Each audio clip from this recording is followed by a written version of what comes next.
Good morning and welcome to Live in a Greenhouse on YouTube.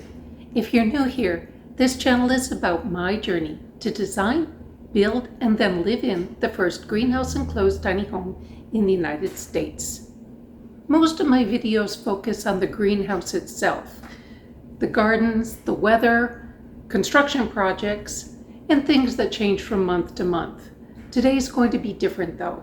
I'll stay almost entirely inside the house itself. I'll take you through each room of the house and explain some of the design decisions and features that let this tiny home work for the way I want to live. My goal isn't to show you merely what's here, but to also give you a sense of what it's like to live inside a tiny home surrounded by a much larger greenhouse.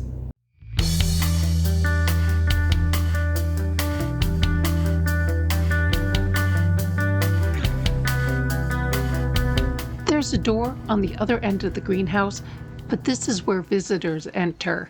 On the left is the sitting area. I use it for reading, craft projects, visiting with friends, or just sitting with a cup of coffee. It's part of the greenhouse, but it's also part porch and part outdoor room, except that it's protected from rain and most of the weather. One of the earliest design decisions was to divide the house into public and private sides based on the way the greenhouse itself is used. This is the public side of the greenhouse. The cladding indicates the public rooms inside. Gold is the entry, steel is the living room, and black is the kitchen. The house is only about 400 square feet, but the floor plan was designed to create long views through the space. When I'm home alone, all of the interior doors are almost always open. With that orientation, let's go inside. The entry is small, but it accomplishes everything an entry should. A place for coats, somewhere to put down mail and keys, access to the kitchen and living room, and a place to greet the cat.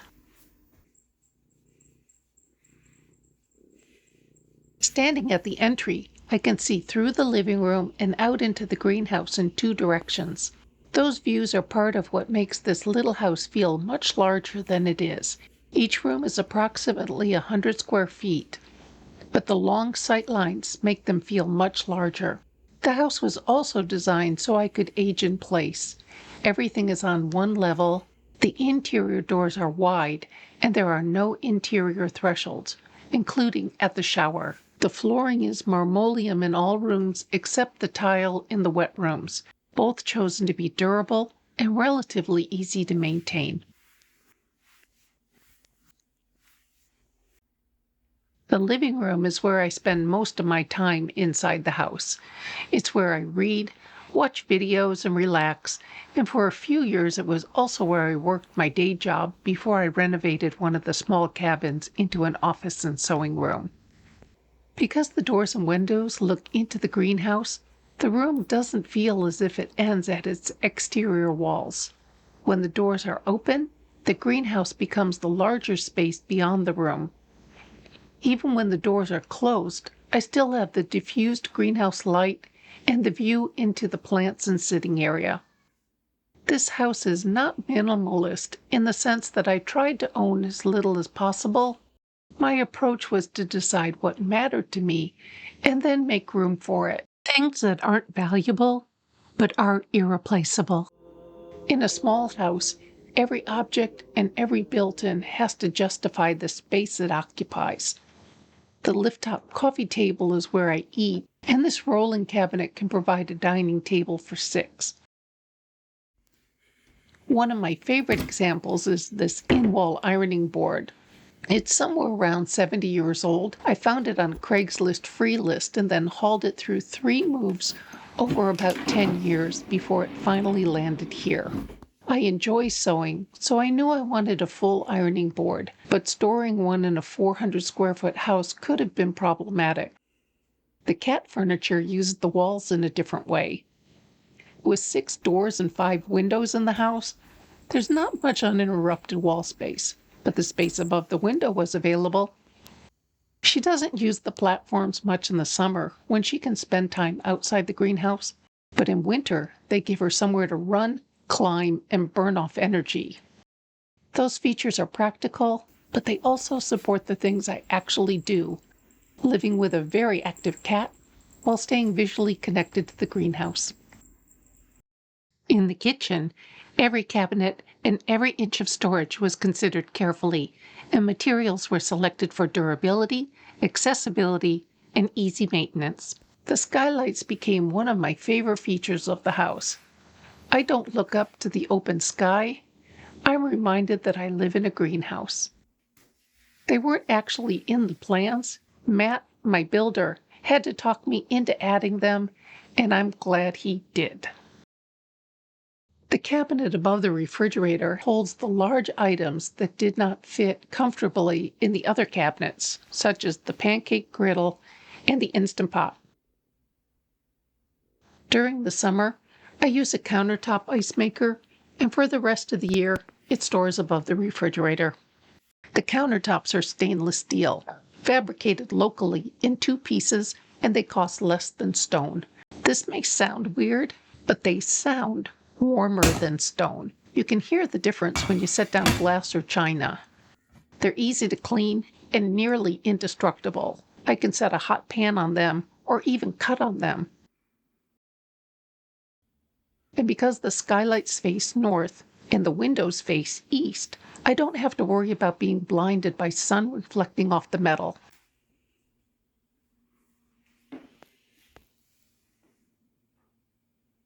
The backsplash is solid granite. I wanted the stone to remain uninterrupted without electrical outlets cut into it. So the outlets are in power strips mounted underneath the upper cabinets, along with the under cabinet lights. That keeps the stone intact. It gives me outlets all along the work surface where I need them. This southeast-facing window was designed around an art glass collection inherited from my mother. Glass shelves keep the view open, and in the morning, the sun lights the pieces from behind. Designing those shelves turned out to be a much bigger project than I expected, but I'm really happy with the results because it turned something I already owned and loved into part of the architecture of the room. Beside it is the espresso station. The machine and the things I use every day stay together, while the decorative cups and mugs are displayed on the open shelves above instead of being hidden in a cabinet. It's practical, but it also makes an ordinary morning routine feel just a little bit more special. Providing sufficient food storage was a challenge. This pantry cabinet has pull-out trays, so I can reach everything at the back without unloading the front of a deep cabinet. One of my favorite design decisions came from asking a simple question. Instead of making the pantry 6 inches wider, what if I made another pantry? During open house tours, this may be one of the most popular features in the entire house. It's the right depth for canned goods, baking supplies, and other dried goods. Everything is visible and accessible without moving something else.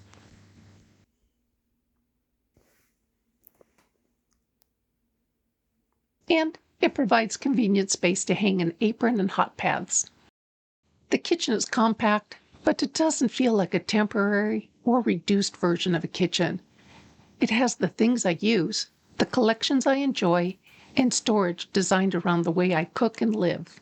Besides the skylights, the south-facing windows, and the long views through the house that allow afternoon sun to enter from the back, the kitchen receives light from 4 different directions. The exterior wall of the powder room is occupied by the clothes closet and vacuum storage, so there wasn't room for a window. The skylight was added specifically to bring natural daylight into an interior room. During the day, I usually don't need to turn on electric light at all. It also explains why there isn't a rooftop deck. Unlike many tiny house powder rooms, this one was not reduced to the smallest possible dimensions. There's room for a 40-inch sink cabinet, which provides useful counter space and much more storage than the tiny vanities you usually see in houses this size. This wall looks like weathered barn wood, but it's actually tile. I wanted the warmth and texture of old wood, with a surface that would be easier to clean in a bathroom. Because I was not sure what size, shape, or height I wanted for the mirror, I didn't want to drill holes into the tile until I had lived with the room for a while. Instead, I installed this gallery-style hanging system. It has a rail at the ceiling, and the mirror and artwork hang from cords attached to the rail. If I eventually decide on a different mirror or rearrange the artwork, I won't have to drill another hole in the tile. This alcove connects the bedroom to the bathroom or shower, or, if I'm heading outside, to the bridge. If it had been made part of either room, it would have blocked access to the other room.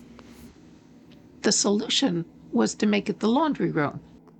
I chose a full-size stacked washer and dryer. The shelves above the laundry hold my towels, sheets, and other linens.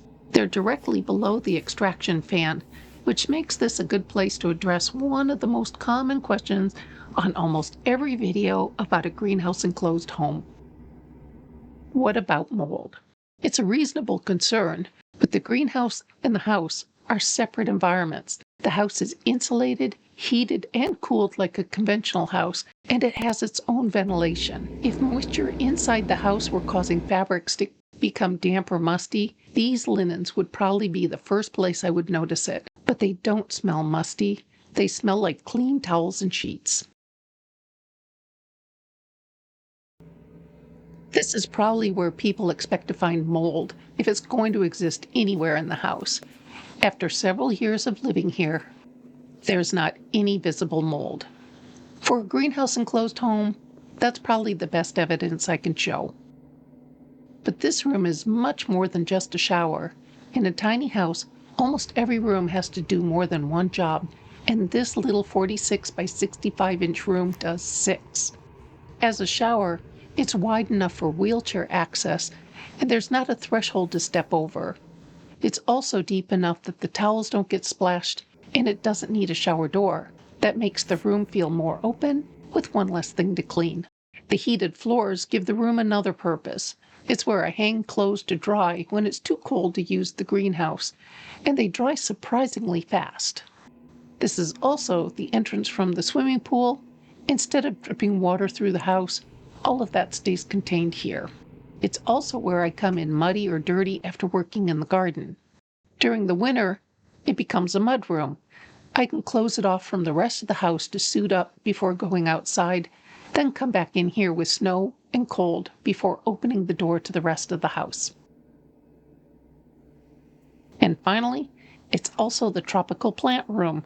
The orchids and night-blooming cereus seem to appreciate the conditions as much as I do.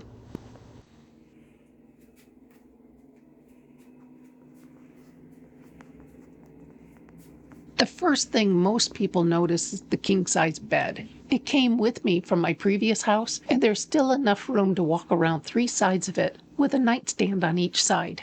My builder made the bed frame and nightstands for his own house, but then decided to build himself a different set and pass these on to me. They fit the bed in the room as though they had always been intended to be here.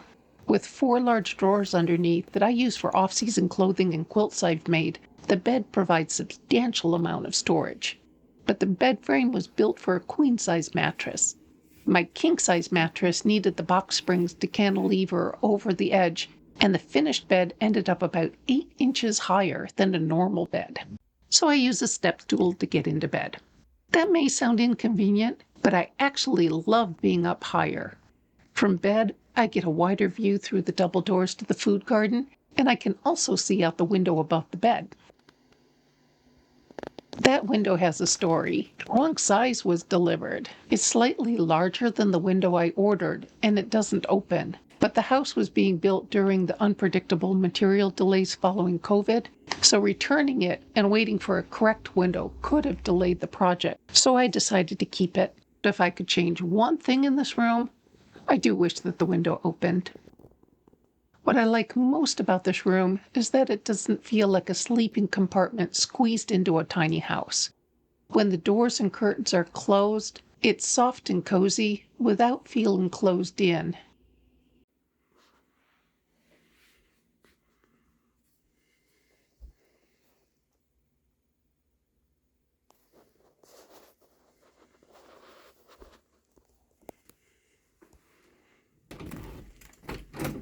when the doors are open, it feels like glamping, a true staycation.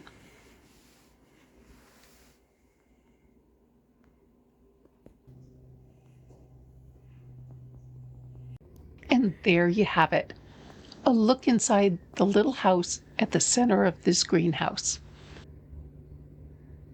Living in 400 square feet hasn't meant giving up the things that matter to me. It was about designing each space around the way I actually wanted to live.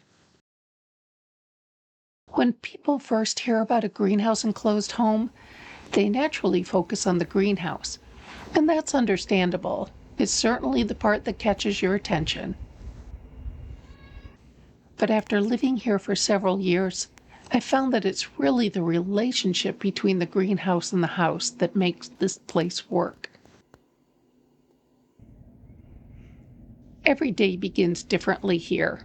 Sunrise may be light refracting through the polycarbonate panels while I make my espresso.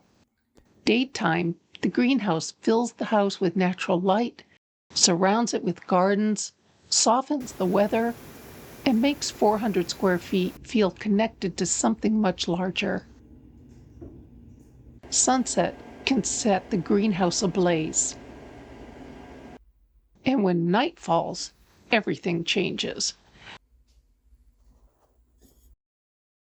Whether illuminated by a summer lightning storm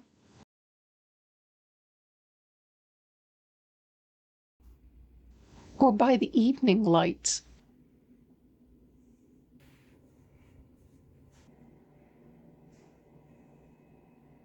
the greenhouse becomes a jewel box around the house.